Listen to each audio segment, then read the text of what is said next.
So hey guys, it's Z here back with another tutorial. I hope you all are doing great.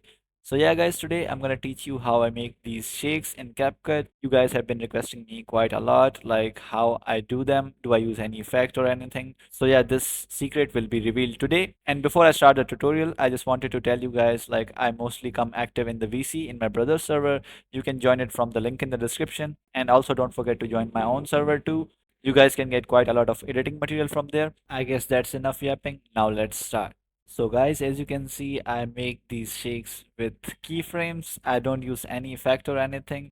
Don't worry, they look complex, but they are quite easy to make. So I have categorized it into two types, like the one without graphs and the one with graphs. So the one you are seeing here right now is without graphs. So in this, what I did here is like add zoom in and zoom out or whatever you do with your clip, then export it. Now next, what you're gonna do is give it motion blur and then increase its size to like +7. Now next, what we're gonna do is give it some X and Y keyframes and then we'll just give it some movement. Guys, before we start it, I just want to tell you guys like every time I make a new shake, it's just complete random because they are just complete random X and Y keyframe movements. So yeah, just keep this in your mind. I cannot teach you the exact same shakes as I make, but I'll teach you the way how I make them. Okay, so now let's get back to the tutorial. Okay, so guys, export your clip after giving it a zoom in and zoom out, then import it in your timeline, make it scale 107. Now start by adding an X and Y keyframe at the starting, go one frame forward, and then just play with the value of X and Y. I keep it like 90 and 80.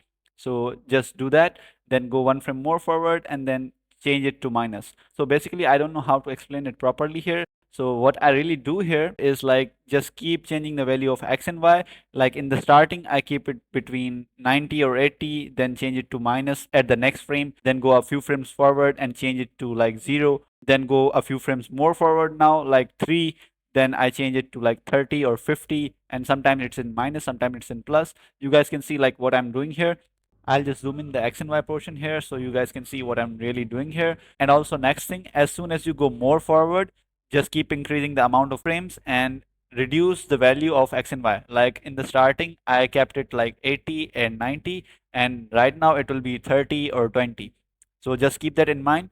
And I just don't know how to explain it properly. I hope you guys do understand what I said here.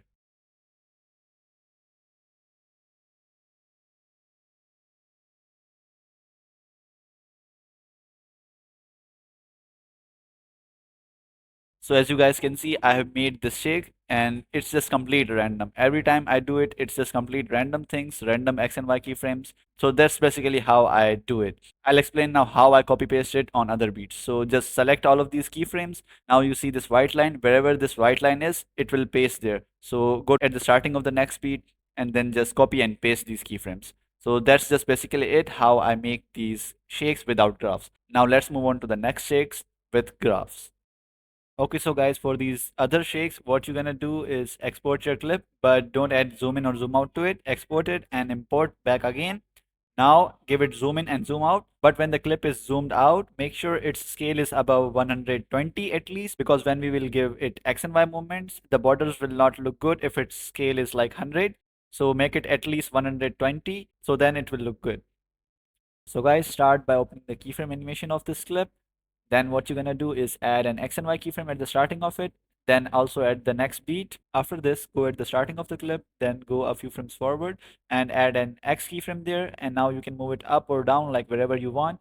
Then go a little bit more forward and add another keyframe and move it up. If you have moved the first one down, just move it up like me, like a little bit, not much.